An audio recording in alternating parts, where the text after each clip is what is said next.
2023 has been a belter of a year for horror, serving up delights such as No One Will Save You, Talk to Me, Evil Dead Rise, the surprisingly decent Saw X, and even a return to form for Eli Roth with Thanksgiving. As ever though, this year has also seen some absolutely brilliant horror movies fly somewhat under the radar, and here we get the chance to spotlight some of those. So with that in mind, I'm Andrew from What Culture Horror, and here are 10 great horror movies you definitely missed in 2023. Number 10.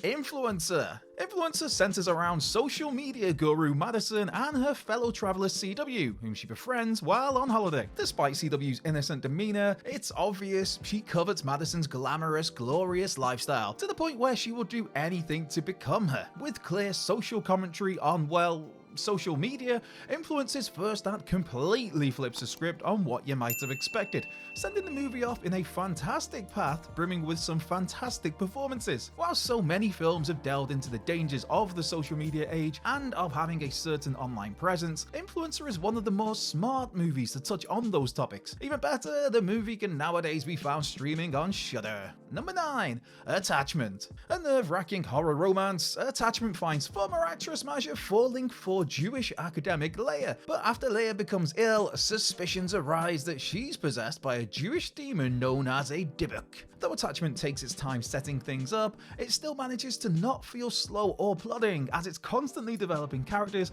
and exploring Jewish Orthodox traditions. While the story revolves around a literal demon, it's the standoffs between some of the human characters here that really brings the most tension to the picture, with plentiful questions surrounding the intentions of certain figures on display in this film. It may have all the familiar tropes of a standard possession movie, but Attachment is that and so much more. Number 8.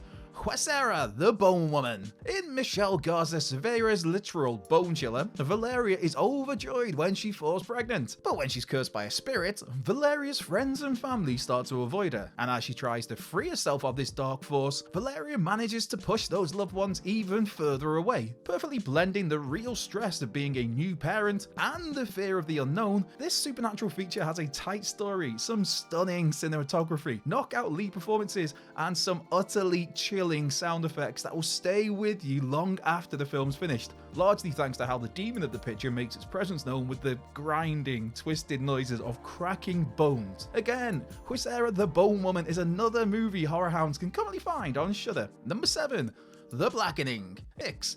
Brooklyn 45. In Brooklyn 45, 5 World War II veterans pay a visit to their commander, Huck, who has been struggling since his wife took her own life. To appease their commander, the quintet take part in a seance so Huck can speak to his deceased lover, but of course this gesture backfires as the seance quickly goes off the rails. Although the story primarily takes place in one room in real time, things never feel stagnant here since the cast work brilliantly off one another, and every revelation made during the seance is highly affected due to how it was subtly foreshadowed earlier in the movie. Rather than focusing on the paranormal threat during its climax though, Brooklyn 45 instead subverts expectations, turning the third act into somewhat of a riveting drama, which is actually quite a smart move, as the film demonstrates how living souls can often be far more terrifying than the dead. Even though Brooklyn 45 has plenty of phantoms, it's the ghosts of its characters' past that leave you well and truly spooked. Number 5. Sick. Yes, it's a film which takes place during those bleak days of the COVID-19 pandemic, but don't let that put you off this hidden gem. In Sick, longtime friends Parker and Miri head out to a remote lake house during the pandemic, but the virus is the least of their worries when a masked stranger begins targeting and tormenting these characters. With fast-paced action, sharp dialogue, great chemistry between our leads, and a little smidge of humor at play alongside the horror and the drama of the picture, Sick crafts a creepy and somehow somewhat touching story, and deals with the COVID-19 topic in an actually quite tasteful way. Also, as an added bonus, the film was co-written by Kevin Williamson, as in the man who had such a pivotal role to play in genre classics such as I Know What You Did Last Summer, The Faculty, and of course the Scream franchise, and Dawson's Creek as well. I Don't Want to Wait, etc, etc, you know the one. Number 4. The Passenger. Carter Smith's The Passenger revolves around the unassertive Randy, whose life turns upside down when his co-worker Benson goes on a killing spree. As you do. Desperate to make Randy stand up for himself, Benson takes his colleague on the road with him while he continues with this massacre. A nice mixture of thriller and horror, The Passenger is one of 2023's most terrifying movies, largely thanks to Kyle Gallner's scenery-devouring performance as Benson.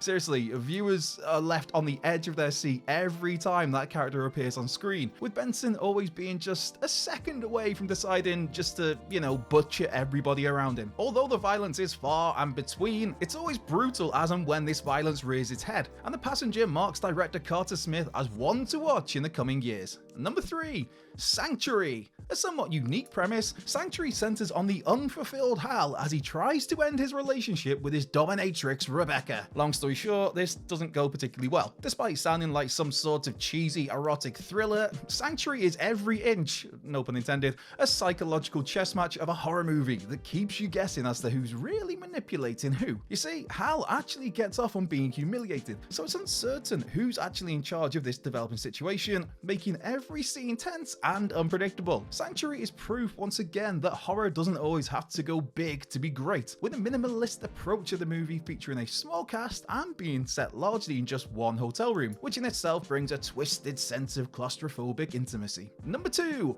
Elconde. This Chilean movie is far from your regular vampire feature, instead serving more as a black comedy character study of sorts. In Elconde, aka The Count, undead dictator Augusto Pinochet looks to end his life, resulting in his sycophantic family turning up to stake their claims for an inheritance. Elconde may be a satire, but this Netflix exclusive takes itself very seriously, and Edward Lachman's cinematography makes the film one of the most outright gorgeous of 2023. For instance, seeing a newly transformed vampire take flight for the first time, it's genuinely adorable, beautiful, and heartwarming stuff. As for Pinochet, he makes for a surprisingly sympathetic figure. Sure, he is a blood-sucking vampire who has done countless horrible things, but you feel sorry for him as he lumbers around the empty estates he's conquered and yearns for those glory days of yesteryear. As for the comedy element of this black comedy, seeing vampires chugging blood smoothies may sound like something from a slapstick parody, but these whimsical moments work brilliantly in how they're played dead seriously and dead straight. Not only does Elconde have a lot of bite, it proves there are still plenty of new ways to explore the vampire mythos. Number 1. When Evil Lurks. Demian Rugner's supernatural thriller centers around demon-hunting brothers Jamie and Pedro, who flee their hometown after failing to exorcise a dark spirit. In a nutshell, When Evil Lurks accomplishes everything a horror movie should strive for. It grabs viewers' attention immediately, it devises simple but solid world building, and it has visceral gore that's guaranteed to make your stomach twitch. Although jump scares can be gimmicky, of course they can. That's not the case here though, for When Evil Lurks utilizes this trope with perfect precision, magnifying an already creepy movie into something truly haunting. There's one scene in particular involving a dog that, it's just properly twisted. Of course, none of these scares would matter if the ensemble here wasn't up to scratch. Unfortunately, Rugner put such effort into fleshing out the characters, it's heartbreaking when things do inevitably go south. Now, it's worth mentioning the film's outrageous, intense violence, it's not for the faint of heart. However, When Evil Lurks will feel tailor-made for those horror hounds who embrace the gore.